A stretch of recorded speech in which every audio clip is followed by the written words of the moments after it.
Hello everyone, कैसे आप सब? आई होप आप सब अच्छे होंगे। जैसा कि आपको पता है कि 13 और 14 का जो है डेट फाइनल हुई है कि आपका 13 और 14 जून को एग्जाम हो जाएगा। तो बेसिकली अभी हमें करना क्या है, ये हम करेंगे PYQ प्रैक्टिस करेंगे। ठीक है, PYQ प्रैक्टिस करेंगे। तो आज हम 2000 मतलब उल्टा स्टार्ट करने वाले हैं। 2018 से स्टार्ट करेंगे, 2018 फिर 19 फिर 20। देखो, CDP की आपको बहुत आसानी से यूट्यूब पर मिल जाती है, क्लासेस बहुत ज्यादा तादाद में मौजूद है CDP की। लेकिन जो साइकोलॉजी है ना, PGT साइकोलॉजी है, वो नहीं मिलती है। मेरा मोटो यही रहेगा कि बच्चों को क्या कराना, आप सबको कराना कि PGT साइकोलॉजी पर फोकस किया जाए। अभी के लिए, करंट के लिए क्या फोकस करना, में PGT साइकोलॉजी पर फोकस करना, क्योंकि आपको PYQ देखने को नहीं मिलते। कि ज्यादातर देखा जाता है कि CDP पर तो भरपूर है, मिल जाएंगे, बहुत सारी वीडियोस मिल जाएंगी आपको। बहुत सारे टीचर्स है जो अवेलेबल है, जो CDP को कराते हैं, बहुत अच्छे से भी कराते हैं। लेकिन मेन इशू क्या है, हमारा साइकोलॉजी। ऑब्वियसली बात है, 60 मार्क्स की जो है साइकोलॉजी आनी है। और इस साइकोलॉजी को कवर करना हमारे लिए बहुत ज्यादा इम्पोर्टेंट हो जाता है। तो आप लोगों ने अभी तक कितनी तैयारी कर ली होगी, जैसे जो भी जहां से पढ़ रहा हो CDP के क्वेश्चन में अधिकतर ज्यादा CDP में कवर कर चुके होंगे। लेकिन कुछ एक ऐसे टॉपिक होते हैं जैसे अटेंशन परसेप्शन हो गया, और काउंसलिंग गाइडेंस हो गया, ये सारी जो चीजें होती है वो कहीं पे कराई नहीं गई होगी। तो मैं पूरी कोशिश करूंगी कि आप लोगों के लिए एक मैराथन नहीं कराऊं, जिसके अंदर कंप्लीट करवाने की कोशिश करूँ। जैसे काउंसलिंग की होगी, थेरेपी की होगी, स्पेशल थेरेपी की लगा देंगे, या स्पेशल काउंसलिंग की लगा देंगे, या फिर अटेंशन है, परसेप्शन है, ऐसे लाने की मैं पूरी पूरी कोशिश करूंगी। फिलहाल कि हम पूरे दिन के अंदर दो वीडियो आएंगी। एक तो PYQ से रिलेटेड आएगी, और दूसरी जो आएगी वो आपकी कॉन्सेप्ट से रिलेटेड होगी। छोटे कॉन्सेप्ट ऐसे लेंगे हम जिसमें ज्यादा टाइम ना लगे, थोड़ा थोड़ा कवर कर ले जितना इम्पोर्टेंट है।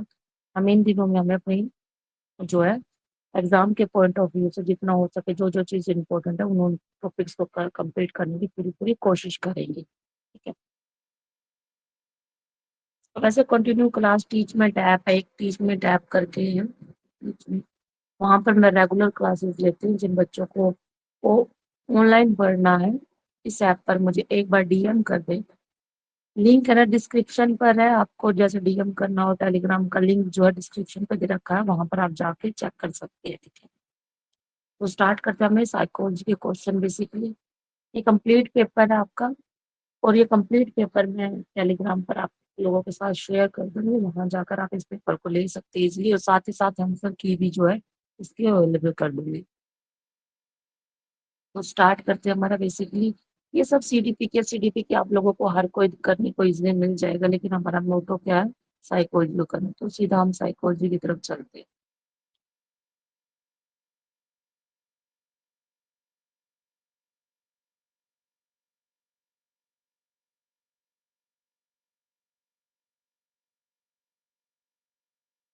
चलो, 3 हो चुकी है बड़ी। देखो, ये साइकोलॉजी का पार्ट है, 2018 का है क्वेश्चन पेपर, PYQ लगा रहे हैं। ठीक है, पहला क्वेश्चन आ जाता है कि बताना कि जो प्याजे का ईगो सेंट्रिज्म, जो एक पिक्चर है, वो किस स्टेज के अंदर आता है। बेसिकली ईगो सेंट्रिज्म का मतलब क्या होता है कि जहां पर बच्चा ये सोचता है कि मेरा पॉइंट ऑफ व्यू जो है ठीक है बिल्कुल, तो सामने वाले के पॉइंट ऑफ व्यू को नेग्लेक्ट कर देता है। मान लो कि इधर राम खड़ा है, इधर श्याम खड़ा है, तो यहाँ 6 है, तो ये बोलेगा कि मेरी साइड 6 दिख रहा है, और ये बोलेगा कि मेरी साइड 9 दिख रहा है। तो ये उसके पॉइंट ऑफ व्यू से चीजों को सोचने की कोशिश नहीं करता, अपना जो मानता है, ओपिनियन मानता है, कहता है 101% ये क्या चीज है, 6 ही है।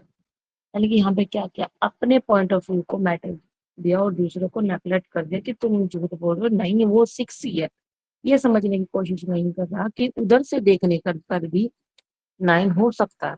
ठीक है, ईगोसेंट्रिज्म किस स्टेज का अंदर आती है? देखो, प्री ऑपरेशन स्टेज जो सेकंड स्टेज होती है, उसके अंदर ईगोसेंट्रिज्म स्टेज, सॉरी पिक्चर जो होता है इसके अंदर आता है। सेंस यहाँ जहां पर बच्चा जो है किसके थ्रू से सीखता है, सेंस ऑर्गन्स के थ्रू अपनी चीजों को सीख।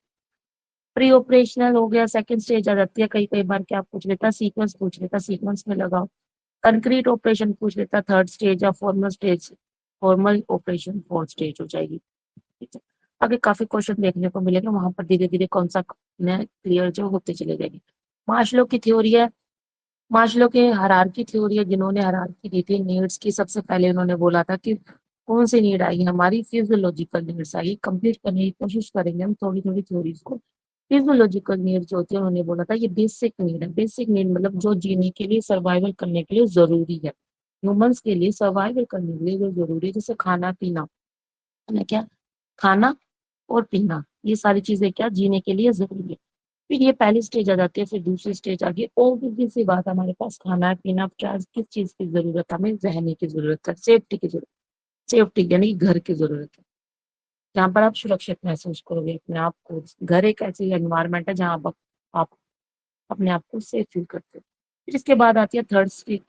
थर्ड स्टेज, आपके पास अपना घर भी बन गया, तो आप क्या चाहोगे, उस घर में रहने वाले भी होने चाहिए, है ना। लव, लव, बिलोंगिंगनेस या लव भी बोल सकते हैं, बिलोंगिंगनेस भी बोल सकते हो, सह संबंध भी बोल सकते हो, कुछ भी बोल सकते हो बिलोंगिंग।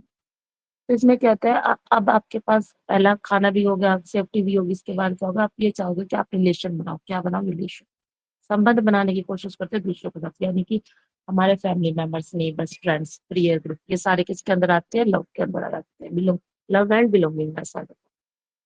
फिर इसके बाद आती है एस्टीम नीड्स। एस्टीम नीड के अंदर आता है सम्मान, ये सब सेल्फ एस्टीम, इसको पूरा बोला जाता है सेल्फ एस्टीम, मान सम्मान जहाँ आता है इसके अंदर, यानी कि आपने प्यार भी पाया और साथ ही समाज में क्या चाहते हैं, आपका मान हो, सम्मान हो, आदर हो, सत्कार हो, काम पर आएगा एस्टीम। फिर इसके ऊपर हाइयर नीड आ जाती है, कौन सी आती है, हाइयर, हाइयर नीड। अगर पूछ ले कि हाइयर नीड कौन सी है, वो होती है सेल्फ एक्चुअलाइजेशन। क्या है, सेल्फ एक्चुअलाइजेशन, जहां पर आप अपने जितनी भी नीड है उसको क्या कर लेते, पूरा कर लेते। सेल्फ एक्चुअलाइजेशन कौन सी नीड है, लास्ट की हाइयर नीड है। लोवेस्ट नीड पूछ ले तो लोवेस्ट नीड कौन सी रहेगी हमारी, लोअर, लोअर या बेसिक नीड रहेगी हमारी फिजियोलॉजिकल, जो जीने के लिए जरूरी है, सर्वाइवल के लिए। और हाइयर नीड कौन सी होती है, जब नीचे वाली आप सारी अचीव कर लेते हो, सब कुछ अचीव करने के बाद सेल्फ एक्चुअलाइजेशन, जहां पर आपके अंदर क्या आ जाता है, क्रिएटिविटी आ जाती है, दूसरों की मदद करते हो, यहाँ पे दूसरों की हेल्प करते हो, और सब कुछ अपने जीवन में जो आपने अचीव कर लिया, वो सारी चीज कहा जाती है सेल्फ एक्चुअलाइजेशन।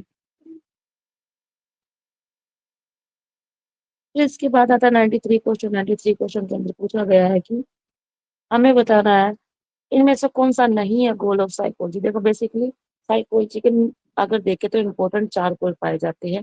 पहला डिस्क्रिप्शन, दूसरा एक्सप्लेनेशन, फिर आता है prediction and control. Prediction and control लिख लो, बहुत ज्यादा इंपॉर्टेंट है। प्रिडिक्शन एंड कंट्रोल, या स्क्रीन शॉट भी ले सकते हो। प्रिडिक्शन एंड कंट्रोल, और लास्ट रहेगा एप्लीकेशन। क्या रहेगा, एप्लीकेशन। तो इसके अंदर क्या नहीं आता, इन्होंने पूछा इनमें से कौन सा नहीं है। पहला था description, explanation, prediction and control and application. Evaluation जो है गोल नहीं है साइकोलॉजी का। बेसिकली क्या पूछा गया साइकोलॉजी के बारे में, बताओ कि साइकोलॉजी का बेसिकली क्या गोल है। व्यवहार डिस्क्राइब करना, डिस्क्रिप्शन यानी वर्णन करना, व्यवहार को कैसे डिस्क्राइब करते हैं, डिस्क्रिप्शन करते हैं। फिर आता जो व्यवहार हुआ है उसके पीछे क्या क्या रीजन है, कारण बताओ, कोज व्याख्या करो, किस वजह से जो है व्यक्ति व्यवहार करता है। फिर आता प्रिडिक्शन, या प्रिडिक्शन एंड कंट्रोल, क्या पर्सन के व्यवहार को हम कंट्रोल कर सकते हैं या प्रिडिक्ट कर सकते हैं। ऑब्वियस सी बात है, एक कहावत है कि बच्चे के पालने में क्या कहते हैं, वो लाइन है, तो ऊँट के पैर जो पालने में ही दिख जाते हैं, कुछ ऐसा करते, समथिंग लाइन है, ऐसी लाइन है कुछ। तो कहने का मतलब ऑब्वियस सी बात है, हम प्रिडिक्ट कर सकते हैं कि भाई आगे चलकर क्या है कि बच्चा ऐसा व्यवहार करेगा, यानी उसकी पर्सनालिटी ऐसे बनेगी। ऑब्वियस सी बात है, प्रिडिक्शन कर सकते हैं व्यवहार को। फिर आता है प्रिडिक्शन एंड कंट्रोल। ऑब्वियस सी बात है, हम कंट्रोल कर सकते हैं। मान लें कि किसी को अग्रेसिव बिहेवियर है, अग्रेसिव बिहेवियर, हम क्या उसको कंट्रोल कर सकते हैं। ऑब्वियस सी बात है, टेक्निक्स, इतनी सारी टेक्निक्स है, मेडिटेशन है, थेरेपी देंगे उसको, इससे क्या होगा, उसके बिहेवियर, जो अग्रेसिव बिहेवियर दिखा रहा है उस चीज को क्या कर लेगा, कंट्रोल कर लेगा। एप्लीकेशन क्या होता है, जो आपने थेरेपी, सॉरी, जो थ्योरी बनाई है, जो रिसर्च करी है, उस चीज को क्या करना, रियल लाइफ को लगाना, रियल लाइफ में क्या करना, लगाना, रियल लाइफ में लगाना, क्या हो जाता है, एप्लीकेशन। तो इवेल्युएशन जो है इसके अंदर नहीं आएगा, 4 के 4 जरूरी है, इंपॉर्टेंट है आप। फिर अगला पढ़ेंगे डेप्थ, डेप्थ परसेप्शन के बारे में, जो सा नहीं है हमें ये बताना। देखो डेप्थ परसेप्शन बेसिकली क्या होता है, जहां पर हम जब भी किसी ऑब्जेक्ट को देखते हैं ना, किसी ऑब्जेक्ट को देखते हैं उसको एज अ 3D देखते हैं। ये ऑब्जेक्ट है, इसको क्या परसीव कर रही है, 3D है। और इसको 3D क्यों मैं परसीव करें, क्योंकि इसकी लेंथ है, वेल्थ है और हाइट है, इनकी लंबाई, चौड़ाई और गहराई। जब किसी ऑब्जेक्ट की लंबाई, चौड़ाई और गहराई का बोध होता है तो उसे क्या कहते हैं, डेप्थ परसेप्शन। बेसिकली जो रेटिना पर इमेज बनती है ना, हमारे रेटिना पे जो इमेज बनती है वो कैसी बनती है, वो 2D बनती है, ठीक है। वो इमेज हमारी 2D बनती है, लेकिन हमारा जो ब्रेन है ना, ब्रेन ब्रेन क्या करता है, इन क्यूज के माध्यम से, इन क्यूज के माध्यम से हमें क्या चीज परसीव कराता है, 3D। याद रखना, रेटिना पर जो इमेज बनती है वो कैसी बनती है, 2D बनती है, लेकिन ब्रेन के अंदर कुछ क्यूज प्रेजेंट होते हैं, इन क्यूज की वजह से हम चीजों को क्या देखते हैं, 3D में देखते हैं, ठीक है। इतना समझ में आ गया। अब इन कुछ एक क्यूज होते हैं, कुछ दो तरह के क्यूज है, मोनोकुलर, एक तो मोनोकुलर, दूसरा था बायनोकुलर। बायनोकुलर, मोनोकुलर क्यूज कौन से होते हैं, जहां पर आपके पास अगर एक आंख है, किसी भी के पास एक आंख है तो काम चल जाता है, एक आंख होने पर काम चल जाता है और ऑब्जेक्ट में क्या करते हैं, 3D को परसीव कर देते हैं। जबकि बायनोकुलर क्यूज क्या होते हैं, जहां पर दोनों आंखों का यूज होना जरूरी है। अगर इंसान के पास दोनों आंखें है ना, तभी वह चीजों को क्या कर सकता है, 3D परसीव करेगा। मोनोकुलर क्यू में एक आंख हो, कोई बात नहीं, वो परसीव कर सकता है, कोई दिक्कत नहीं। लेकिन बायनोकुलर जो भी क्यूज है, जो दो ही क्यूज है, अगर दोनों आंखें हैं तभी आप है ना, और ये क्यूज को थोड़ी, सॉरी, उन उन उन क्यूज को क्या कर सकते हैं, 3D में देख सकते हैं, ठीक है। अब ये क्यूज कौन कौन से डेप्थ परसेप्शन के, देखो basically conversion, linear perspective, overlap या टेक्सचर गेन। इतना डिटेल में कराने की मैं पूरी कोशिश नहीं कर सकती, क्योंकि यहाँ हम जब कंसेप्ट में करेंगे तब करेंगे पूरा डिटेल में, ठीक है। कन्वर्जन बेसिकली क्या आ जाता है, बायनोकुलर, याद रखना, बायनोकुलर, बायनोकुलर में कन्वर्जन आता है। एक होता है रेटिनल डिस्पैरिटी, रेटिनल डिस्पैरिटी, ये दोनों के दोनों क्या है, ये दोनों के दोनों बायनोकुलर क्यों है, बायनोकुलर,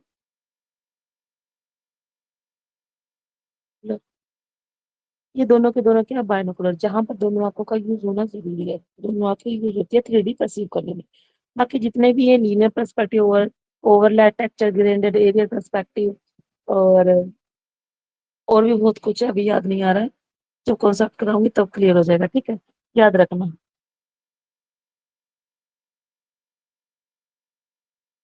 अगला 95 क्वेश्चन है, culture and psychological changes result from contact with other culture.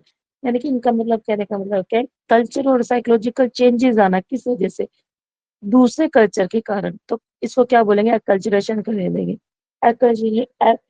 Acculturation का मतलब क्या होता है, कि जब हम क्या करते हैं, हमारा कल्चर है, मान लो कोई कल्चर है ये हमारा, हम अपने कल्चर को छोड़ के तो किसी दूसरे कल्चर के बारे में क्या करते हैं, उसके उसकी तरह रहना, खान पीन करना स्टार्ट कर देते हैं, वो क्या कहता है, कल्चर। ह्यूमन के बिहेवियर पे क्या चेंजेस पड़ रहा है, दूसरों के कल्चर को एक्सेप्ट करने पर, फिर अडेप्ट करने पर क्या चेंज होता है, ठीक है।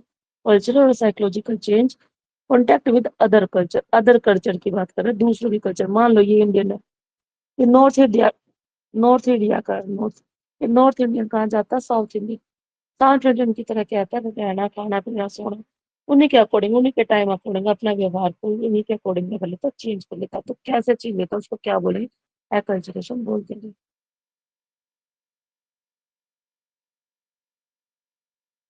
इसके बाद आता है 96 question, dash refer to class of object, idea, event that share a common property.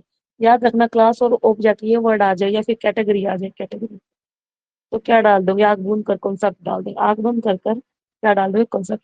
Basically concept क्या होता है, कॉन्सेप्ट का मतलब होता है कि कोई भी कॉमन प्रॉपर्टी या कॉमन विशेषताएं होती है ना किसी चीज की, एक समान, एक एक जैसी आ जाए ना, समान वर्ड ढूंढने की कोशिश करना, समान, ये रहा समान फीचर वाला है ना, समान फीचर वाले को हमने क्या बना रखा है, कॉन्सेप्ट बना दिया। मान लो चिड़िया, बर्ड है, बर्ड के अंदर हमने क्या बना रखा है, जितने भी बर्ड है, उड़ने वाले क्या होते हैं, दो पंख होंगे, चोंच होगी, चोंच, और उड़ते हैं ये ऐसा ऐसा, क्या कहते हैं, दाना खाते हैं, क्या कहते हैं, दाना, ठीक है। ये क्या है, कॉन्सेप्ट हमने क्या बना दे, जिनके अंदर ये करेक्टरिस्टिक हो गए ना, उसको बोल देंगे हम बर्ड, ये बर्ड है। यानी कि इसके अंदर स्पैरो आ जाएगा, स्पैरो, या इसके अंदर स्पैरो, या फिर कबूतर लगा लो, या फिर चिड़िया, तोता, मैना, ये सब उड़ने वाले, यानी कि सबके क्या है, कॉमन प्रॉपर्टीज है, सब एक जैसे, तभी हमने इनको क्या माना, पक्षी माना, क्या माना, पक्षी। ये सब क्या, पक्षी का एक कॉन्सेप्ट में डाल दिया, ठीक है।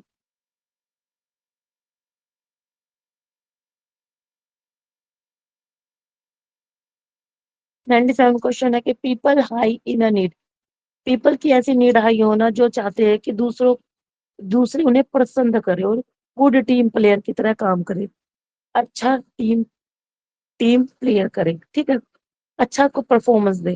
तो ऐसे लोग कौन होंगे? देखो, जिसके अंदर अचीवमेंट लीड होती है वो किस सेल्फ सेंटर्ड है ना, वो खुद प्राप्त करने वाले अचीवमेंट है। पावर क्या करता है, दूसरों पर अपना क्या कराते हैं, पावर नीड ऐसी तो दूसरों पर अपनी प्रभुत्व जमाते हैं, जैसा चाहते हैं।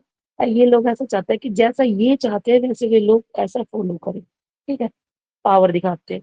एफिलिएशन नीड क्या होता है? ये एफिलिएशन यानी कि मिलकर कार्य करना, क्या होगा, मिलकर किसी कार्य को खत्म करते, पूरा करते, संपूर्ण करते, ठीक है। दूसरों से दूसरों के साथ क्या करते, कनेक्टिविटी दिखाते, दूसरों के साथ कनेक्शन दिखाते, कनेक्शन, संबंध दिखाते, क्या कहते हैं, संबंध, सह संबंध भी बोल सकते, संबंध यानी कि ग्रुप में रहकर काम करते, क्या करते हैं, ये ग्रुप में रहकर या समूह में रहकर कार्य को करते हैं, ठीक है। तो वैसी बात, अदर आ गया, अदर लाइक बाय अदर, ये चाहते हैं कि दूसरे लोग हमें क्या करें, पसंद करें, ये दूसरों के द्वारा पसंद किए जाने की इच्छा रखते हैं कि ये इन लोगों में ऐसे नीड होते नहीं, ये क्या कहते हैं, ये ऐसे ऐसे काम करते हैं कि अगर मैं ऐसा काम करूंगा तो लोग क्या करेंगे, मुझे पसंद करेंगे और अपने टीम में मुझे क्या कर लेंगे, शामिल कर लेंगे। तो क्या आ गया, एफिलिएशन, सह संबंध, संबंध बनाते हैं दूसरों के साथ। 98 क्वेश्चन 98 क्वेश्चन में पूछा गया है कि किसका आइडेंटिटी कंफ्यूजन है, आइडेंटिटी कंफ्यूजन कॉन्सेप्ट किसका, ये कॉन्सेप्ट हो जाएगा एरिक्सन का। आइडेंटिटी कंफ्यूजन है कि जहां पर इंसान जैसी बॉडी मिली है ना वैसा ही सेम फील करना, जैसे ह्यूमंस की बॉडी में है, अगर बॉयज है तो बॉयज की तरह क्या करेंगे, वो ट्रीट करेंगे, ऐसे मस्कुलर एक्टिविटीज करेंगे, वैसे ही कपड़े पहनेंगे, बॉयज की तरह ही करेंगे। फिर आता है गर्ल्स, अगर गर्ल्स का बॉडी अगर तो गर्ल्स की तरह ही क्या करेंगे, बिहेव, गर्ल्स की तरह बिहेव करेंगे, उसी की तरह रहना सहना, खान पीन करना, ड्रेसअप करना, वो सारा। और कंफ्यूजन कब हो जाती है, कंफ्यूजन तब होती है जब वैसा महसूस करते हैं कि बॉयज की बॉडी में कैसा है, बॉयज का शरीर है लेकिन फील कैसा कर रहे हैं गर्ल्स वाला। इसको क्या है, आइडेंटिटी कंफ्यूजन। जो मेरी आइडेंटिटी है उसी के अकॉर्डिंग जो है मैं व्यवहार कर रहा हूँ या नहीं कर रहा हूँ, कंफ्यूजन होना, एरिक्सन की थ्योरी से ये कॉन्सेप्ट जो है रिलेटेड है। 99 क्वेश्चन आ जाएगा। 99 क्वेश्चन में पूछा गया कि the part of neuron that receive the incoming neural impulses for adjacent neurons or direct from sense organ। ये बोल रहे जो इंफॉर्मेशन है ना, इंफॉर्मेशन यानी कि जो भी इंफॉर्मेशन है आप सीधा डायरेक्ट रिसीव कर रहे हो, कहाँ से, सेंस ऑर्गन से, सेंस ऑर्गन से, यानी कि जो भी आपकी ज्ञान इंद्रिया ना, ज्ञान इंद्रिया, वहां से आप इंफॉर्मेशन को क्या कर रहे हो, रिसीव कर रहे हो। तो वो कौन, उसको कौन बोलेंगे, क्या कहा जाता है, बेसिकली उसको बोला जाता है डेंड्राइट, डेंड्राइट, ठीक है, डेंड्राइट। क्योंकि जो न्यूरॉन्स जो होता है ना, न्यूरॉन स्टार्ट कहाँ से होता है, डेंड्राइट से ही। डेंड्राइट का मतलब ब्रांच, एक शाखाएं के समान ये दिखता है ऐसे ऐसे करके, ठीक है। ये ये क्या हो जाता है, टर्मिनल बटन बटन। और ये क्या, डेंड्राइट, ये डेंड्राइट का काम क्या होता है कि जो ये न्यूरॉन्स का ही पार्ट है, ये शाखाएं ऐसी होती है जो इंफॉर्मेशन को क्या करते हैं, रिसीव करती है, दूसरे बाहर से इंफॉर्मेशन रिसीव, यहाँ से इसने रिसीव कर, इसका काम क्या होगा, आगे की तरफ भेजना। रिसीव करी सेल बॉडी के पास क्या करते हैं, सेल बॉडी में इंफॉर्मेशन रिसीव कर ली। सेल बॉडी का काम क्या होता है, न्यूरॉन्स को अलाइव रखना, जिंदा रखना, नरिशमेंट प्रोवाइड करवाना सेल बॉडी का काम आता है। फिर होता है एक्सोन, ये क्या एक्सोन है, ये लंबी सी क्या है, ये लंबी सी जो है इसको बोलेंगे एक्सोन, ऐसे ऐसे करके। एक्सोन का काम क्या होता है, सेल बॉडी से इंफॉर्मेशन को रिसीव करना और कहाँ पर भेजना, टर्मिनल बटन। ये एंड है, ये एंड प्लेट, ये एंड पॉइंट है, किसका, न्यूरॉन का एंड पॉइंट है, ठीक है। फिर यहाँ से आगे वाला जो है डेंड्राइट स्टार्ट हो जाता है, वो फिर वो रिसीव करेगा, ठीक है। अरेंज करना क्रोनोलॉजिकल क्रोनोलॉजिकल ऑर्डर के अंदर सबसे पहले देखो बेसिकली स्ट्रक्चरलिज्म आया था। ये क्या है, स्ट्रक्चरलिज्म पहले आएगा, फिर उसके बाद उसके बाद सॉरी फंक्शनलिज्म, पहले कौन सा आएगा, स्ट्रक्चरलिज्म आएगा, फिर आएगा ये फर्स्ट आ जाएगा, सेकंड आ जाएगा ये हमारा फंक्शनलिज्म, फंक्शनलिज्म के बाद कौन सा आएगा, गेस्टाल्ट, और गेस्टाल्ट के बाद कौन सा आ जाएगा, बिहेवियरिज्म आ जाएगा सीक्वेंस। ठीक है, इसके बाद करते हैं निमोनिक्स। निमोनिक्स क्या होते हैं, बेसिकली निमोनिक्स का मतलब ये होता है कि जो हमें चीजों को याद करने में मदद करते हैं। निमोनिक की सहायता से हमें चीजें जो है याद हो जाती है। कहते हैं ना ट्रिक्स, कोई ट्रिक बता दो, कोई ट्रिक बता दो। ट्रिक क्या होती है, आपको इजिली इजिली कोई चीज याद करनी हो ना, ट्रिक से क्या होती है, आप इजिली चीजों को याद कर लेते हो। ये क्या करता है, हमारी हमारे इम्प्रूव करता है मेमोरी को। एक ऐसी टेक्निक जो क्या करे, इम्प्रूव करे चीजों को याद करने में, मेमोराइज करने में, उसे क्या बोलेंगे, निमोनिक्स बोलेंगे।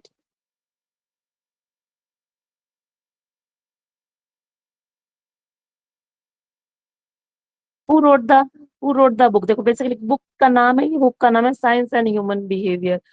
थ्रेटनिंग बिहेवियर, जो व्यवहार को क्या करती है, मजबूती प्रदान करे, सशक्ता बना रही है। तो किसका कॉन्सेप्ट है, स्किनर का। हमने पढ़ा ना पॉजिटिव, पॉजिटिव रीइंफोर्समेंट, ये क्या करता है, पॉजिटिव रीइंफोर्समेंट व्यक्ति के व्यवहार को क्या बनाता है, मजबूत बनाता है, स्ट्रेंथनिंग देता है कि ये रिस्पॉन्स जो करे दोबारा करे।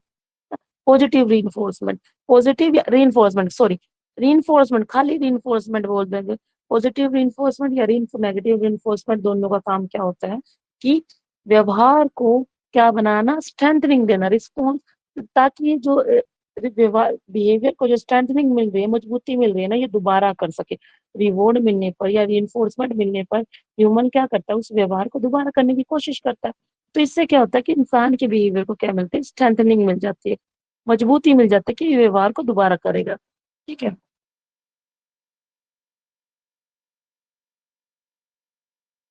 103 क्वेश्चन।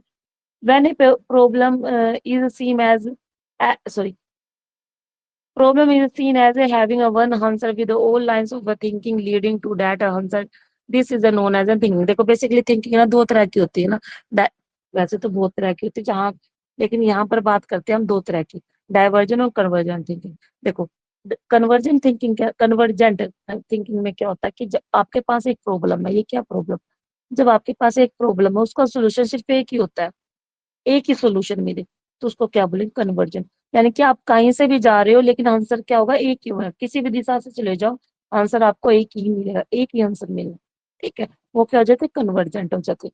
जबकि डाइवर्जेंट थिंकिंग क्या होती है, डाइवर्जेंट थिंकिंग का मतलब वो क्या होता है कि आपके पास कोई प्रॉब्लम है, उसके बहुत सारे समाधान है, बहुत सारे, बहुत सारे क्या सोल्यूशन होना, एक प्रॉब्लम उसके क्या होता है, डिफरेंट डिफरेंट सॉल्यूशन मिलना, वो क्या हो जाता है, divergent thinking.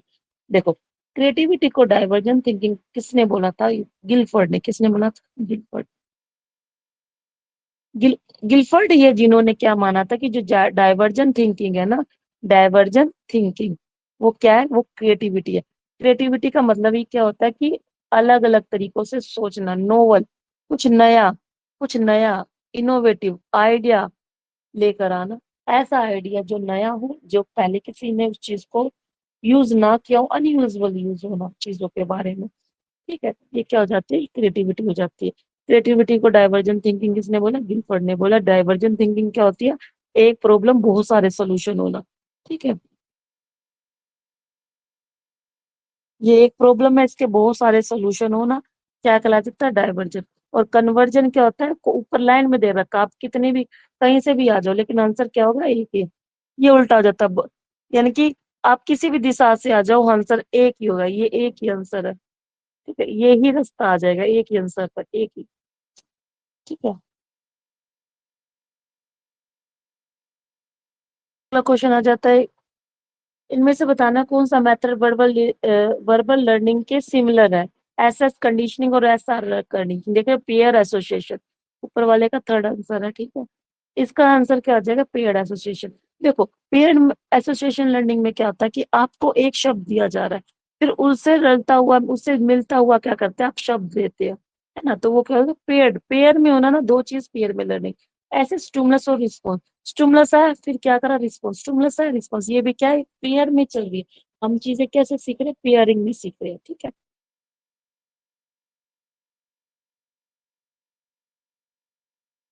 Emotion intelligence, emotional intelligence से क्वेश्चन है, बताना कि जहां पर मॉनिटर किया जाता है अपनी ही स्वयं यानी अपने ही इमोशन को डिस्क्रिमिनेट किया जाता है, अलग किया जाता है, यूज करते इंफॉर्मेशन को, जो कि क्या करते हैं, गाइड करते हैं हमारी थिंकिंग और एक्शन को। ये किसकी डेफिनेशन है? भाई देखो, बेसिकली दो इमोशनल, जहाँ इमोशनल इंटेलिजेंस की बात आई वहां गोलमैन और मेयर सोल्वे की है। मेयर सोल्वे और गोलमैन की लगभग एक समान है, लेकिन मेयर सोल्वे की गोलमैन से किस लिए अलग है? क्योंकि इन्होंने क्या माना है, इमोशनल इंटेलिजेंस को किससे जोड़ दिया? थिंकिंग से जोड़ दिया। इनका मानना कि हमारी इमोशनल इंटेलिजेंस फैसिलिटेट करती है किस चीज को? हमारी हमारी इंटेलिजेंसी को, सॉरी, हमारी थिंकिंग को क्या करेंगे? इमोशन जो होता है ना, इमोशन हमारी थिंकिंग को क्या करेंगे? फैसिलिटेट करेंगे, सहायता देंगे हमारे। ठीक है, यानी कोई भी डिसीजन लेता है ना, कहते हैं ना कि दिल की सुने या दिमाग की सुने, तो वो वाली सिचुएशन हो जाती है। यहाँ पर जो डिसीजन लिया जाएगा वो इमोशनल होकर थिंकिंग की जाएगी। ठीक है, वह योग्यता जिसके द्वारा स्वयं अपने तथा दूसरों के संवेग का परिवेक्षण किया जाता है, उनमें विभेदन यानी अलग किया जा सके, उस सूचना का उपयोग अपने चिंतन और क्रियाओं को निर्देशन करने के लिए किया जा सके। सामयिक बुद्धि की यह परिभाषा किसके द्वारा दी गई थी? इसमें आ जाता है मेयर सोल्वी की। याद रखना, थिंकिंग का जहां वर्ड आ जाए वो मेयर सोल्वी डाल देना। बाकी और भी है, बहुत ज्यादा है। 4 ब्रांचेस इन्होंने दी थी, इन्होंने 5 दी थी। ठीक, इन्होंने 5 कंपोनेंट दिए थे, इन्होंने ब्रांचेस दी थी।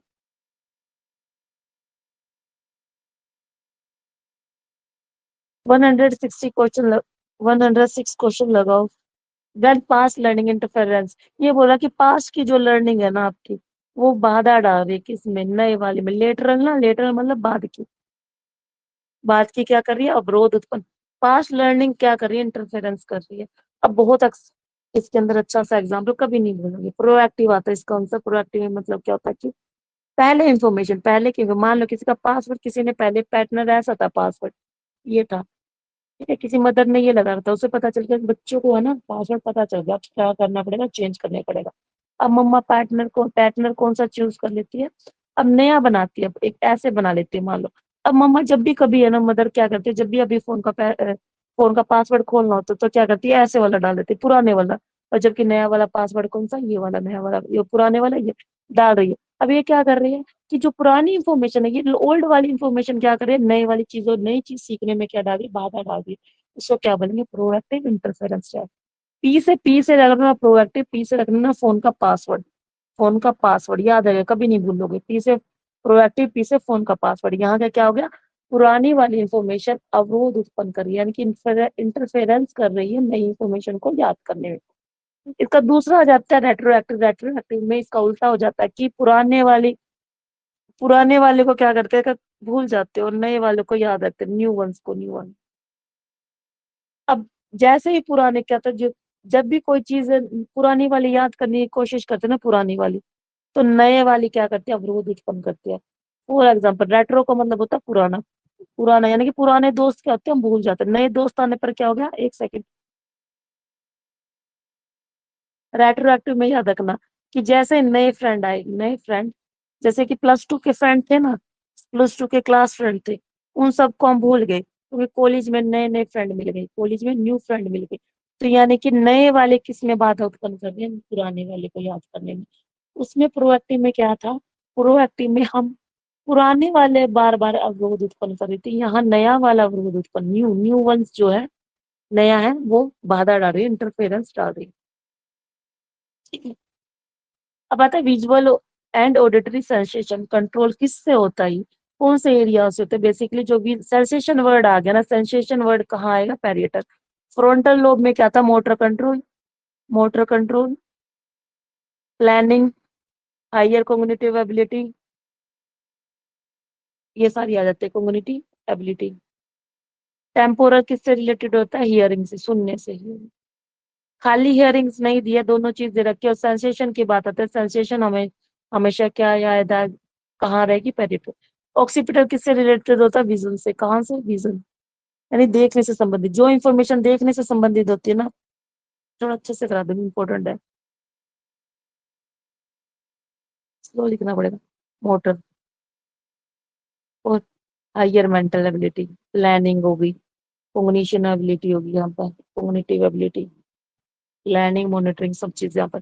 पैरिएटल सेंसेशन, जो भी हमारी 5 सेंस ऑर्गन्स है ना, 5 में से एक छोड़ देना, द्रावण, ओ सॉरी उसको क्या बोलते हैं, इसको टेस्ट वाली नहीं, उसकी स्मेल वाली, स्मेल सॉरी, स्मेल वाली, यहाँ स्मेल को छोड़ के बाकी जितनी 4 सेंस ऑर्गन्स है ना, वो यहाँ पर काम करती है। यहाँ लिम्बिक सिस्टम काम करता है। क्या करता है? लिम्बिक सिस्टम ब्रेन का ही पार्ट है, इसको स्मॉल ब्रेन भी बोला जाता है। फिर आता है टेम्पोरल। टेम्पोरल किससे होता है? ऑडिटरी इंफॉर्मेशन से, हियरिंग पर काम करता है। हियरिंग, सुनने से संबंधित सूचना इधर जाती है टेम्पोरल लोब पर। ऑक्सीपिटल किस लिए होता है? विजन, देखने से संबंधित इंफॉर्मेशन, विजन, ठीक है। ये कहाँ जाएगी? ऑक्सीपिटल में।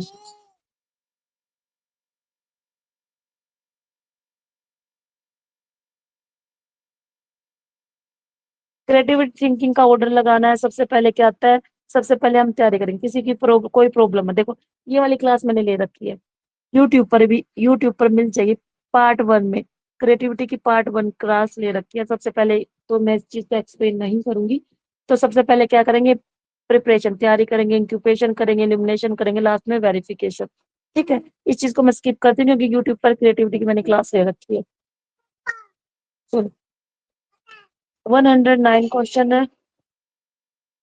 इसमें बताना कि when a condition response briefly reappear, यानी कि कोई एक ऐसा कंडीशन रिस्पॉन्स थोड़े समय के लिए क्या हुआ? रीअपियर, दोबारा जो है दिखा है, उसको क्या बोलेंगे? ठीक है, यानी कि विलोप होने के बाद, विलुप्त होने के बाद क्या दोबारा कुछ समय बाद पूर्ण प्रकट हो गया, उसको क्या बोलेंगे? Spontaneous recovery. स्पॉन्टेनियस, ये सारे के सारे किसके कॉन्सेप्ट रहेंगे? पैवलोव के रहेंगे। किसके रहेंगे? पैवलोव के। क्लासिकल कंडीशनिंग का पार्ट है ये सारे के सारे। तो स्पॉन्टेनियस रिकवरी में क्या होता है कि पहले क्या हो गया? पहले वो प्रोसेस था ना, एक्विजन में क्या होता था कि अनकंडीशनल, यानी फूड दिया, बैल दे रहे हो। फिर एक टाइम पीरियड आता कि बैल देने पर क्या करता है? रिस्पॉन्स करना स्टार्ट कर देता है। फिर है ना, खाली आप बैल बैल दे रहे हो, बैल बैल देने पर वो क्या करता है? सलाइवा देना बंद कर देता है। कहते हैं मेरे को तो मूर्ख समझ रखा, डॉगी सोचता है कि मुझे मूर्ख समझ रखा, आप खाली बैल दे रहे हो, खाना तो नहीं दे रहे हो, क्यों रिस्पॉन्स करूंगा? तो यहाँ क्या कर देता है? वो रिस्पॉन्स करना क्या कर देता है? बंद कर देता है। रिस्पॉन्स करना क्या करेगा? बंद कर देगा। बैल बैल दे रहे हो, हम तो रिस्पॉन्स नहीं करते, कुत्ता यहाँ पे रिस्पॉन्स करना। लेकिन दोबारा अगर देखा जाए, कौन दोबारा अगर आप बैल बैल दी, बैल पर आप फूड प्रोवाइड करा रहे हो बैल के साथ, तो वो दोबारा देखा जाएगा लार उत्पन्न कर, सलाइवा जो उत्पन्न करेगा, यानी रिस्पॉन्स जो देगा ना, कंडीशन रिस्पॉन्स देना, जो दोबारा से रीअपियर दिखेगा, ठीक है, उसे क्या बोल देंगे? स्पॉन्टेनियस रिकवरी बोलेंगे। आगे बहुत ज्यादा लेंथी वीडियो हो जाएगी, इसलिए मैं दोबारा डिटेल में नहीं कराऊंगी आपको। कोई एक मैराथन लेकर आऊंगी, वहां पर ये पूरी कोशिश करूंगी आप लोगों को कराऊं। अगला आता है 110 question, counter balancing technique experiment are used to minimise. देखो, काउंटर बैलेंसिंग टेक्निक क्या होती है? जिसमें अंदर जो कंडीशन जो होती है ना, कंडीशन, जो कंडीशन को चेंज किया जाता है, कंडीशन को, एक्सपेरिमेंट जो दिया जा रहा है ना, सब्जेक्ट है उसके पास, सब्जेक्ट है ना, सब्जेक्ट को कंडीशन में क्या किया जा रहा है? चेंज किया जाता है। फॉर एग्जाम्पल, कि मान लो ये टेस्ट है ना, मैं ये टेस्ट अप्लाई करना चाहती हूँ राम पर। राम को पहले टेस्ट दे दिया, फिर राम पर दोबारा टेस्ट लेती हूँ। राम पर एक बार टेस्ट लिया, फिर कुछ दिनों बाद फिर टेस्ट लेती हूँ। तो इससे क्या होगा? राम को ना वो चीज याद होगी कि मुझे पहले ये मुझसे ये टेस्ट लिया था, मैं इस टेस्ट में ये पूछा था, उसको लर्न होगी उस चीज को, या तो वो चीज को लर्न कर लेगा, प्रैक्टिस हो जाएगी। दूसरा होगा फटीक, थकान, थकान हो जाएगी, यानी कि मैंने अभी तो टेस्ट दिया था और फिर दोबारा वही क्वेश्चन करा रहे हो, तो उस वजह से क्या हो गया? उनको थकान होगी, उस वजह से भी जो रिस्पॉन्स, जैसा रिस्पॉन्स मैं चाहती थी ना, वैसे मुझको वो रिस्पॉन्स मिला नहीं। इससे क्या आएगा? इससे क्या होगा? इससे क्या आ जाएगा? जैसा रिजल्ट चाहिए हमें, वैसा रिजल्ट मिला नहीं। तो रिजल्ट, रिसर्च के अकॉर्डिंग हमारा रिजल्ट मिला नहीं, तो वो चीज एक्यूरेसी नहीं आएगी ना, उस चीज की एक्यूरेसी नहीं होगी। तो इस चीज को क्या करना? हमें कम करना। और कम किस चीज से कर सकते हैं? हम सीक्वेंस इफेक्ट के थ्रू कर सकते हैं। सीक्वेंस इफेक्ट क्या होता है? जिसके अंदर कंडीशन जो होती है ना, उसको चेंज किया जाता है। कंडीशन को क्या चेंज किया जाता है? कंडीशन को चेंज किया जाता है। और इसमें फटीक इफेक्ट, इसी के अंदर फटीक इफेक्ट और दूसरा प्रैक्टिस, प्रैक्टिस इफेक्ट को कंट्रोल किया जाता है। क्या किया जाता है? फटीक इफेक्ट और प्रैक्टिस इफेक्ट को कंट्रोल किया जाता है। कंडीशन चेंज कर देंगे, राम को पहले एक सिचुएशन में डाल देंगे, फिर शाम को दूसरी सिचुएशन में। ये राम है, राम का जैसे ए और बी सिचुएशन, दो टास्क है ना, ए टास्क है। पहला बार क्या, पहले बोला ए और बी टास्क, फिर दूसरा दिया राम को, दोबारा कराया, पहले फिर बी दे दिया, फिर ए दे दिया, ऐसे करके दे दी, कंडीशन ही चेंज कर दी टास्क की। ठीक है, इसको क्या बोलेंगे? इसको सीक्वेंस इफेक्ट, यानी कंट्रोल करते हैं सीक्वेंस इफेक्ट। सीक्वेंस इफेक्ट पूछ रहे तो कौन कौन से आते हैं इसके अंदर? फटीग आएगा, और दूसरा क्या रहेगा? Practice effect. चलिए नेक्स्ट क्वेश्चन की तरफ। Part of forebrain that play a key role in control regulate the emotional behaviour. Emotion, देखो सभी चीज के बारे में बात है, सभी चीज के बारे में बात कर रहे हैं, यानी कि कंट्रोल करता है, रेगुलेट करता है हमारे इमोशनल बिहेवियर को, हमारे sorry motivational, emotional, endocrine gland, जो ग्लैंड होती है, activity, blood pressure, high pressure, यानी कि जो एक ही ब्रेन का पार्ट है ऐसा जो इतने मल्टीपल टास्क करता हुआ है हाइपोथैलेमस। याद रखना इसको मास्टर ऑफ मास्टर ग्लैंड भी कहा जाता है, master of master gland, master gland, master gland को मास्टर ऑफ मास्टर ग्लैंड कहा जाएगा। Master gland hypothalamus, master of sorry master gland किसे बोलेंगे, मास्टर ग्लैंड किसे बोलेंगे, पिट्यूटरी को, पिट्यूटरी, पिट्यूटरी ग्लैंड को बोलेंगे, ठीक है, पिट्यूटरी ग्लैंड को। और उसका पिट्यूटरी ग्लैंड का भी फादर कौन हुआ, उसका हुआ हाइपोथैलेमस। हाइपोथैलेमस को ना, ये एक ब्रेन का पार्ट है, याद रखना ये एक ब्रेन का पार्ट है जिसका काम क्या है, ये वो ब्रेन का पार्ट है जिसके मल्टीपल टास्क, मल्टी टास्क करता है ये ब्रेन का पार्ट। सारी चीज लगा लो, इमोशंस लगा लो, बायोलॉजिकल मोटिव लगा लो, सेक्स लगा लो, स्लीप लगा लो, एप्टाइट लगा लो, एक्टिविटी लगा लो, हार्ट रेट लगा लो, ब्लड प्रेशर, एंडोक्राइन ग्लैंड, जितनी भी हमारी ग्लैंड्स है उसको कंट्रोल करने वाला कौन है, हाइपोथैलेमस, ठीक है, हाइपोथैलेमस आ जाएगा। फिर आता है, ये पूछा गया कि शॉर्ट टर्म मेमोरी की इंफॉर्मेशन कितने समय के लिए होल्ड रख सकते हैं, कितने समय के लिए संरक्षित रहती है हमारे ब्रेन के अंदर, तो लेस या 30 सेकंड या लेस देन 30 सेकंड भी, लेस देन 30 सेकंड भी हो सकता है, ठीक है, 30 सेकंड एसटीएम की स्टोरेज रह जाएगी।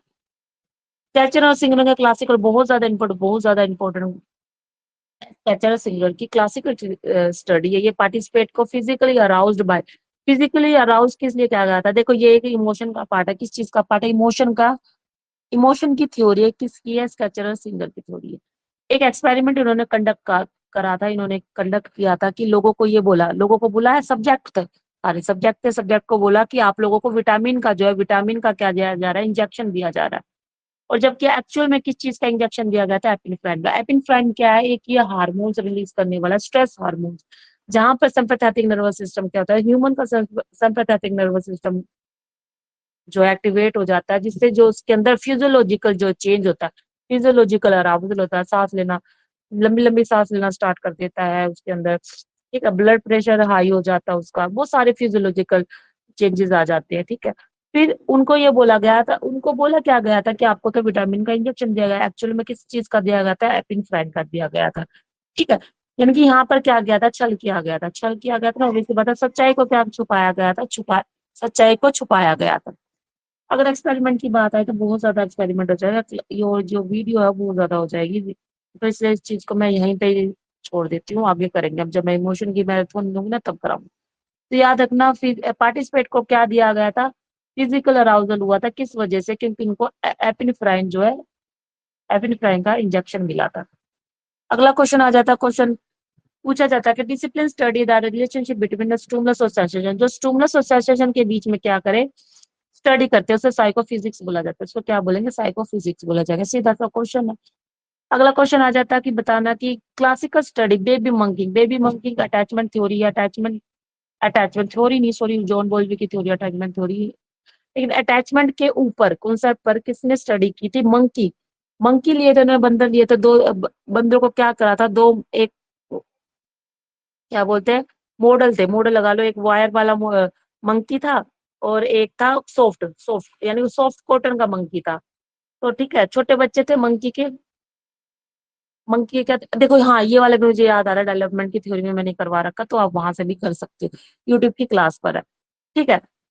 तो इन्होंने किसने क्लासिकल स्टडी की थी, हार्लो एंड हार्लो, बेसिकली वैसे तो हार्लो यूजीसी नेट के अकॉर्डिंग जहाँ आंसर की बात करें तो वो हार्लो थे, लेकिन एच टेट की पेपर दे रहे तो एच टेट में हार्लो और हार्लो का नाम ही हम लेंगे, हार्लो और हार्लो, ठीक है। इन्होंने किस पर स्टडी करी थी, मंकी पे करी थी, मैं इलेबोरेट नहीं कर सकती हूँ, आप जाके यूट्यूब पे, मैं डिस्क्रिप्शन पे लिंक डाल दूंगी, आप जाके वहां से चेक कर लेना, ठीक है। इल्यूजन क्या होता है, बेसिकली इल्यूजन का मतलब होता है फाल्स बिलीफ हो जाना, सेम थिंग इल्यूजन, इल्यूजन और इल्यूजन में क्या अंतर है, इल्यूजन में कोई ना कोई ऑब्जेक्ट क्या होता है, प्रेजेंट होता है, जबकि इल्यूजन में क्या होता है, ऑब्जेक्ट प्रेजेंट नहीं होता, हमें कुछ दिखाई दे रहा है, एक्चुअल में वो चीज प्रेजेंट नहीं है। रस्सी का सांप समझते हैं, ऑब्जेक्ट तो प्रेजेंट है ना, क्योंकि रस्सी को हमने सांप समझ लिया। तो ऑब्जेक्ट क्या है, प्रेजेंट है। हेलुसिनेशन में क्या होता है कि वो चीज प्रेजेंट है ही नहीं, लेकिन फिर भी हम क्या परसीव करते हैं, हाँ है। विजन, किसी की आवाज आ रही है लेकिन एक्चुअल में है नहीं, कोई दिख रहा है हमें पर्दे के पीछे लेकिन एक्चुअल में कोई है नहीं। तो इसमें क्या हो जाएगा, डायरेक्ट रियलिटी, हाँ distorted perception of an actual stimulus, यानी कि यहाँ वास्तविक उद्दीपक का त्रुटिपूर्ण प्रत्यक्षण करते हैं। यानी कि वास्तविक उद्दीपक का त्रुटिपूर्ण प्रत्यक्षीकरण करना क्या कहलाता है, एक इल्यूजन कहलाता है। सही चीज थी, यानी कि सही चीज को गलत समझ रहा है, रस्सी को क्या समझना, सांप समझ लेना, क्या होता है वो इल्यूजन हो जाता है। बताना कि सब फील्ड ऑफ साइकोलॉजी जिसमें इन्वेस्टिगेट की जाती है मेंटल प्रोसेस, जिसमें एक्विजन यानी अर्जित करना हो जाता है, स्टोरेज यानी कि स्टोर करना हो जाता है, मैनिपुलेशन यानी जोड़ तोड़ करना हो जाता है, और transformation of information receive environment. देखो आज एक ऐसी ट्रिक बताऊंगी, कभी भूलोगी नहीं इस क्वेश्चन को करने वाला। ठीक है। कॉग्निटिव, कॉग्निटिव क्या है कि ये तो हायर मेंटल एबिलिटी है। हायर, याद रख लेना, मेंटल एबिलिटी, जिसमें क्या चीज आती है, जिसमें हम क्या करते हैं, thinking, thinking, problem solving, memory, planning, manipulation, transformation, information का एक्विजन, मेंटल प्रोसेस जहां पर आ जाए तो वो आप आंख बंद करके प्रॉब्लम सॉल्विंग, मेमोरी, क्रिएटिविटी और डिसीजन मेकिंग, और जितनी भी हमारी में हायर मेंटल एबिलिटी अभी अभी मैंने बताई है, सारी की सारी किस्म आ जाते हैं। किसी को नहीं भी आएगा ना क्वेश्चन, अगर कॉग्निटिव वहाँ है ऑप्शन में ऊपर कुछ ऐसा सब कुछ लिखा हुआ है तो आप आंख बंद करके उसको क्या कर देना, टिक। यहाँ पे स्टोरेज है, स्टोरेज की वजह से यानी कि मेमोरी में आता है कॉग्निटिव। ये क्या है, higher mental ability, cognitive psychology के अंदर आ जाएगा। अगला क्वेश्चन करते हैं। क्वेश्चन ये पूछ रहा है कि environment factor in the develop of an individual, यानी एक व्यक्ति के विकास में जो इन्वायरमेंट फैक्टर होता है की भूमिका किसने किसने माना कि बहुत ज्यादा रोल होता है, तो वो है हमारे ब्राउन ब्रूनर की थ्योरी है, इकोलॉजिकल थ्योरी। क्या है, इकोलॉजिकल थ्योरी। ये भी मैंने यूजीसी नेट पर, सॉरी यूजीसी नेट पर, यूट्यूब पर बहुत अच्छे से करा रहा, क्या वहां जाके कर सकते हैं, लिंक डिस्क्रिप्शन पे। ये आपको डेवलपमेंट, ये कौन सी सारी थ्योरी है, डेवलपमेंट की थ्योरी, डेवलपमेंट की थ्योरीज है ये सारी। मानते हैं, इनका मानना क्या है कि जो ह्यूमन या चाइल्ड है, सॉरी चाइल्ड है ना, बच्चे का प्रभाव इन्वायरमेंट पर पड़ता है, इन्वायरमेंट पर पड़ता है। ठीक है। सेकंड लास्ट क्वेश्चन कर देते हैं, researcher design experiment to test the effect of playing video game on a memory. इन्होंने बोला कि वीडियो गेम का प्रभाव किस पर देख रहे हैं, वीडियो गेम का प्रभाव हम मेमोरी पर, कि कितना हम वीडियो गेम चलाते हैं उससे प्रभाव क्या पड़ता है मेमोरी पर। इसमें से बताना dependent variable, what would be dependent variable, क्या रहेगा। देखो ये प्लेइंग वीडियो गेम क्या इंडिपेंडेंट वेरिएबल, कितने कितने समय में आप जो है कितने समय से वीडियो गेम खेल रहे हो, मेमोरी पे पड़ता है। तो इसमें सीधा सा आंसर देखोगे, प्लेइंग वीडियो गेम ये खुद एक इंडिपेंडेंट वेरिएबल है। Number of hours spend playing, हाँ ये भी क्या इंडिपेंडेंट वेरिएबल। इंडिपेंडेंट वेरिएबल क्या होता है, जिसके अंदर मैनिपुलेशन किया जा सकता है। एक्सपेरिमेंट क्या करता है, जोड़ तोड़ करता है। एक्सपेरि एक्सपेरि क्या बोलते हैं इसको, रिसर्चर, सॉरी रिसर्चर क्या बोलता है, एक सेकेंड, रिसर्चर क्या करता है, इंडिपेंडेंट वेरिएबल में मैनिपुलेशन करके उसका प्रभाव किस पर देखते हैं, डिपेंडेंट वेरिएबल पर। तो यहाँ पर प्लेइंग वीडियो गेम क्या है, प्लेइंग वीडियो गेम गेम है एक इंडिपेंडेंट वेरिएबल, इसको मैनिपुलेट करके प्रभाव किसका देखना, मेमोरी पर। तो प्लेइंग वीडियो गेम क्या होगा, ये भी इंडिपेंडेंट वेरिएबल, कितने घंटे पढ़ रहा है, 2 घंटे, सॉरी खेल रहा है 1 घंटा 2 घंटा, वो भी टाइप ऑफ वीडियो गेम, आप किस तरह की वीडियो गेम खेल रहे हो, बच्चों वाली खेल रहे हो, अडल्ट वाली खेल रहे हो, ये जो मुझे ये सारी चीजें इसके अंदर आ जाएगी। लेकिन score on memory test, obvious सी बात है, हम मेमोरी टेस्ट कितना आपका मार्क्स आए हैं, आप कितने घंटे वीडियो गेम पे खेलते हो, कितना यानी कि स्टडी को टाइम दिया और उसका प्रभाव आपके स्कोर पर पड़ा। मान लो आपने 4 घंटे आपने स्टडी की, सॉरी 4 घंटे क्या करा, वीडियो गेम खेली, वीडियो गेम खेलने पर क्या ऑब्वियस सी बात है, आपने जो चीज याद करनी थी आप उस चीज को याद नहीं कर पाए, उससे क्या हो गया, आपके स्कोर क्या हो गए, कम आए।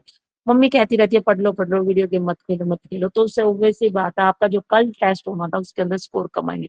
स्कोर कम आने से वो क्या हो गया, हमारा dependent variable, score on a memory test, ये क्या होगा, डिपेंडेंट वेरिएबल हो जाता है। लास्ट क्वेश्चन करते हैं, हमारा 30 क्वेश्चन कल करेंगे हम हमारे। ऑब्जर्वेशन लर्निंग बहुत अच्छा बताऊंगी, इसके अंदर से कभी नहीं भूलोगे, ऑब्जर्वेशन लर्निंग इससे ज्यादा कहीं नहीं आती। मॉडलिंग आ गया, सेल्फ एफिकेसी का वर्ड आ गया, एफिकेसी, बेंडूरा, रेसी रेसिप्रोकल डेटर्मिनिज्म और modelling, imitation, attention, retention, reproduction and motivation. Attention, retention, reproduction and motivation. ये वाले, ये चार, ये सीक्वेंस आते हैं। इससे कहीं भी इन सबसे ज्यादा कोई और आप लोगों को मिल नहीं सकता। हाँ, सोशल कॉग्निशन लर्निंग भी आता है, इनकी थ्योरी को किसने दिया है? ऑब्जर्वेशन लर्निंग बेंडूलर दिया। क्या बोला कि बच्चा जो कुछ भी सीखता है वो देख कर सीखता है, इमिटेट कर नकल कर सीखता है। इमिटेशन वर्ड आ गया, ठीक है। क्या प्रोसेस बताया था उन्होंने? एक तो सोशल कॉग्निशन भी बोला। सोशल कॉग्निशन क्यों? अभी अभी मैंने बताया, क्योंकि रिटेन मेमोरी में आप क्या कर रहे हो, चीजों को स्टोर करें। जो आप सीख रहे हो ना नकल करके, वो इन्फॉर्मेशन कहाँ आपने स्टोर करी? अपनी मेमोरी में स्टोर करी। तो सोशल कॉग्निशन थ्योरी भी इसको बोला जाता है। क्या बोलते हैं? सोशल, एक सेकेंड, कॉग्निशन थ्योरी, ठीक है।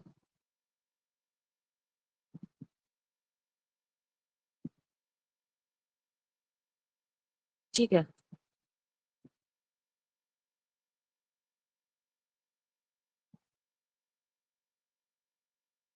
कभी नहीं भूलो। अच्छा हाँ, हो तो गए हमारे 30 क्वेश्चन। देखो 30 क्वेश्चन हमने कर लिए है कंप्लीट। आप लोगों को वीडियो अच्छी लगे तो प्लीज सपोर्ट करना। मैं ताकि और अच्छे आप लोगों की हेल्प करूं। मेरे नॉलेज में सॉरी मेरे पास जो नॉलेज है ना, वो मेरे काम तो आए नहीं है, लेकिन आप लोगों के जरूर काम आएगी। आपको आपका एस्टेट को अचीव करने में आपको पूरी पूरी हेल्प मिलेगी, ठीक है। मैं कोशिश करूंगी ज्यादा से ज्यादा वीडियो अपलोड करूं, ज्यादा से ज्यादा आप लोगों की हेल्प हो सके। क्योंकि मुझे पता है, जब मैं तैयारी शुरू कर रही थी एस्टेट की, यानी कि 2 साल पहले की बात है, तो कोई भी मटेरियल प्रोवाइड नहीं था। मैंने पहले यूजीसी नेट को क्लियर करा, उसी के जो चीज मेरे पास नॉलेज है उसी को अप्लाई कर दिया मैंने एचटेट पर। तो मेरे पास नॉलेज कैसी है? नेट के लेवल की है। और ऑब्वियसली बात है, वहां मैंने एचटेट में मेरे को हेल्प मिली, तभी मेरा जाकर एचटेट क्लियर हो गया। तो मैं जब यूट्यूब पर देखती थी ना कि भाई हाँ, काश कोई पीजीटी वाला टीचर मिल जाए, पीजीटी साइकोलॉजी का कोई टीचर मिल जाए, लेकिन मैं इतना सर्च करती थी, मुझे नहीं मिलता था। लेकिन थैंक गॉड मेरे पास इस चीज की नॉलेज है कि मैं आप लोगों की हेल्प कर सकूंगी, आप लोगों की मदद कर सकूंगी, ठीक है। बस आप लोगों का मुझे क्या चाहिए? सपोर्ट चाहिए। सपोर्ट किस लिए? कि आप मुझे फीडबैक देंगे। फीडबैक मुझे बड़ा अच्छा लगता है। फीडबैक आप देते हो कमेंट के जरिए, मुझे पता चलता है। एक कुछ दिन पहले एक वीडियो पे कमेंट किसी ने कर रखा था कि मैम आप वर्ल्ड की बेस्ट टीचर हो। सच्ची बता रही हूँ, मुझे बहुत खुशी हुई थी कि चलो लोग मुझे इतना पसंद करते हैं। मेरा भी चैनल काफी छोटा सा, नया नया नया तो नहीं है, हालांकि बहुत साल पुराना, लेकिन मैं कंटिन्यू नहीं रही हूँ यूट्यूब पर। वो खुद की पर्सनल इशू की वजह से, या फिर कभी मैंने तैयारी करी है किसी किसी चीज की, इस वजह से मैं रेगुलर नहीं रही हूँ यूट्यूब पर। लेकिन अब रेगुलर रहूंगी। अब कोई टेंशन वाली बात नहीं है। मैं आप लोगों की हेल्प करती रहूंगी ऐसे ही। और खासकर साइकोलॉजी वाले पीजीटी पर हम ज्यादा से ज्यादा जो है साइकोलॉजी पर फोकस करेंगे। बस आप लोगों का साथ चाहिएगा, आप साथ दीजिएगा, कमेंट करके मुझे बताएगा आपको कैसी लगी, आपको कैसा लगा ये पीवाईक्यू की सीरीज कैसी लगी है। थैंक यू, आज के लिए सिर्फ इतना ही। मिलते हैं आपको कल।